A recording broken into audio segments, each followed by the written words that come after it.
السلام علیکم to all.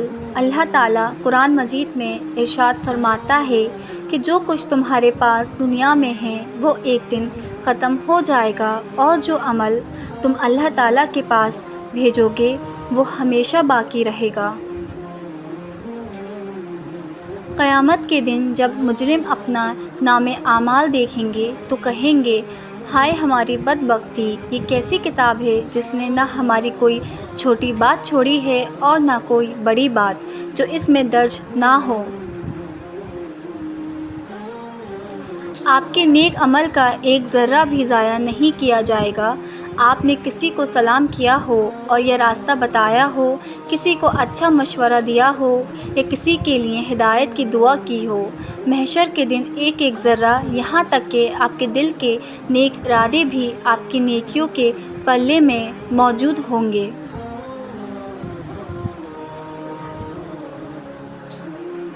زندگی بہت مختصر ہے، سمجھ آتے آتے گزر جاتی ہے۔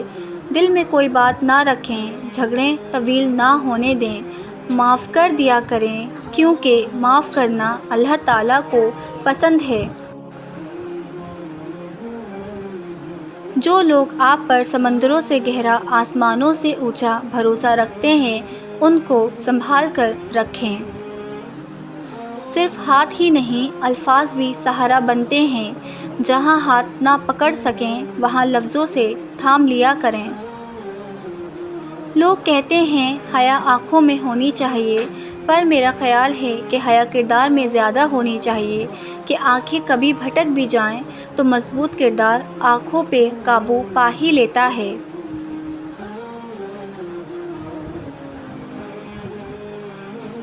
اگر کوئی اہمیت دینا چھوڑ دے تو آپ شکایت کرنا چھوڑ دیں، خاموشی اختیار کر لیں۔ یاد رہے، ہر وقت دستیاب رہنا، پیچھے پڑے رہنا، ہر وقت کی شکایتیں آپ کی اہمیت کو گھٹاتی ہیں۔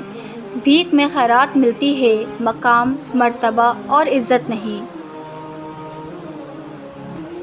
3 کام اللہ کو بہت پسند ہیں: ٹوٹے ہوئے رشتوں کو جوڑنا، دل نہ چاہتے ہوئے بھی معاف کرنا، کسی کے گناہ پر پردہ رکھنا۔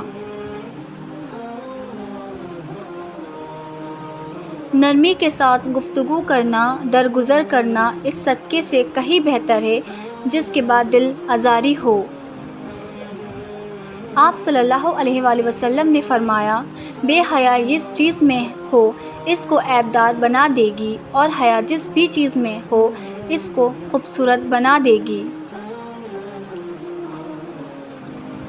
خود کو ایسا بناؤ کہ جہاں تم ہو وہاں تمہیں سب پیار کریں، جہاں سے تم چلے جاؤ وہاں تمہیں سب یاد کریں، اور جہاں تم پہنچنے والے ہو وہاں سب تمہارا انتظار کریں۔ زندگی یہ نہیں کہ آپ کتنے امیر، کتنے مشہور، کتنے دلکش ہیں۔ زندگی یہ ہے کہ آپ کتنے اوریجنل، کتنے عاجز اور کتنے مہربان ہیں۔ اللہ تمہاری مانگی جانے والی کچھ دعاؤں کو اپنے پاس رکھ لیتا ہے تاکہ بہترین وقت میں تمہیں عطا کر سکے۔ خوشیاں مختصر ہوں تو غم بھی ہمیشہ نہیں رہتے، لیکن کبھی کبھی حالات کے بہتر ہونے کے انتظار میں ہم بہتر نہیں رہتے۔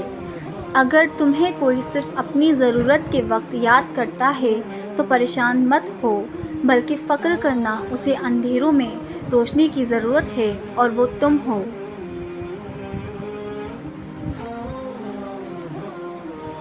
قدر کرو ان کی جو تم سے بنا مطلب کی چاہت کرتے ہیں۔ دنیا میں خیال رکھنے والے کم اور تکلیف دینے والے زیادہ ہوتے ہیں۔ اللہ تمہاری زبان کو مانگنے کی اہمیت تب دیتا ہے جب وہ تمہاری دعاؤں پر راضی ہونا چاہتا ہے۔ سورہ کہف میں ایک سبق ہمارے لیے یہ بھی ہے، جب کچھ ایسا ہماری زندگی میں ہو رہا ہو جس کی سمجھ نہ آئے تو ہمیں صبر کر لینا چاہیے، کیونکہ ضروری نہیں کہ ہمیں ہر چیز کی حکمت فوراً ہی سمجھ آ جائے۔ کبھی کبھی یہ باتیں وقت کے ساتھ ہی سمجھ آتی ہیں۔ وقت سارے راز کھول دیتا ہے۔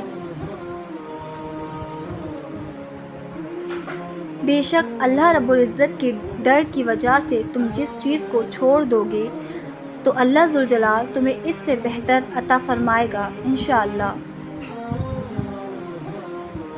اور تقدیر اللہ کے ایک اشارے پر بدل جایا کرتی ہے۔ ہم کن صرف پڑھتے ہیں لیکن فیکون پر یقین نہیں رکھتے، جبکہ اللہ اور انسان کے درمیان سب سے گہرا رشتہ یقین کا ہی تو ہے۔ تم تو توقع تو رکھو، وہ بہتر لے کر بہترین دے گا انشاءاللہ۔